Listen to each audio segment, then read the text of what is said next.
Hi, കുറച്ചധികം ദിവസങ്ങളായിട്ട് abroad MBBS കുറിച്ച് നമ്മൾ ഡേ ബൈ ഡേ വീഡിയോസ് ചെയ്യുന്നുണ്ട്. അബ്രോഡ് MBBS സേഫ് ആണോ, നിങ്ങൾ ഏത് രാജ്യം ചൂസ് ചെയ്യണം, ബഡ്ജറ്റ് എങ്ങനെയാണ്, സേഫ്റ്റിയെ കുറിച്ച്, യൂണിവേഴ്സിറ്റികളെ കുറിച്ച്, ഏജൻസികളെ കുറിച്ചൊക്കെ. പക്ഷെ എത്രയൊക്കെ തന്നെ നമ്മൾ വീഡിയോസ് ചെയ്താലും ആളുകളുടെ ഇടയിൽ ഇപ്പോഴും നിലനിൽക്കുന്ന ഒരു സംശയം എന്ന് പറഞ്ഞാൽ സേഫ്റ്റി അബ്രോഡ് MBBS ഈക്വൽ ആണോ, ഇന്ത്യയിൽ വന്ന് വർക്ക് ചെയ്യാൻ പറ്റുമോ, എങ്ങനെയുള്ള കൺഫ്യൂഷൻസ് ആണ്.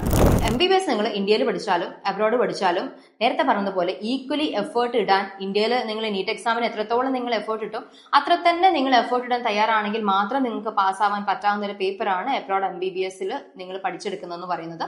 ദെൻ നിങ്ങൾ മനസ്സിലാക്കേണ്ട കാര്യം, നിങ്ങളുടെ ക്വാളിറ്റി എന്ന് പറയുന്നത് തീർച്ചയായും നിങ്ങൾ ഡിപ്പെൻഡ് ചെയ്തിരിക്കുന്ന ഏജൻസിയെ തന്നെയാണ് ആശ്രയിച്ചിരിക്കുന്നത്.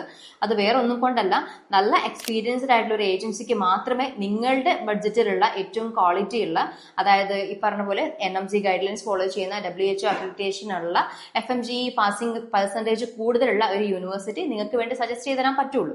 അപ്പൊ നിങ്ങളുടെ ബഡ്ജറ്റ് നോക്കി മാത്രമല്ല ഡിസിഷൻ എടുക്കേണ്ടത്. നിങ്ങൾ ഈ പറഞ്ഞ പോലെ എല്ലാ ഗൈഡ് ലൈൻസും ഫോളോ ചെയ്യുന്ന നല്ല ഒരു യൂണിവേഴ്സിറ്റി നോക്കി നല്ല ഒരു രാജ്യം നിങ്ങൾക്ക് സജസ്റ്റ് ചെയ്ത് തരാൻ പറ്റുന്ന ഏജൻസിയെ തന്നെ നിങ്ങൾക്ക് കോൺടാക്ട് ചെയ്യേണ്ടതുണ്ട്.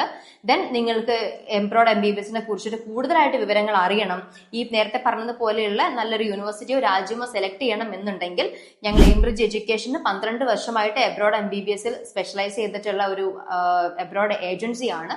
നിങ്ങൾക്ക് ഞങ്ങളെ ധൈര്യമായിട്ട് കണക്ട് ചെയ്യാവുന്നതാണ്. നിങ്ങളെ ഹെൽപ്പ് ചെയ്യാൻ വേണ്ടി ഞങ്ങളെ കൗൺസിലേഴ്സ് ഏത് സമയത്തും എനി ടൈം അവൈലബിൾ ആയിട്ടുള്ള ഒരുപാട് കൗൺസിലേഴ്സ് ഉണ്ട്. Then you can connect Aimbridge education.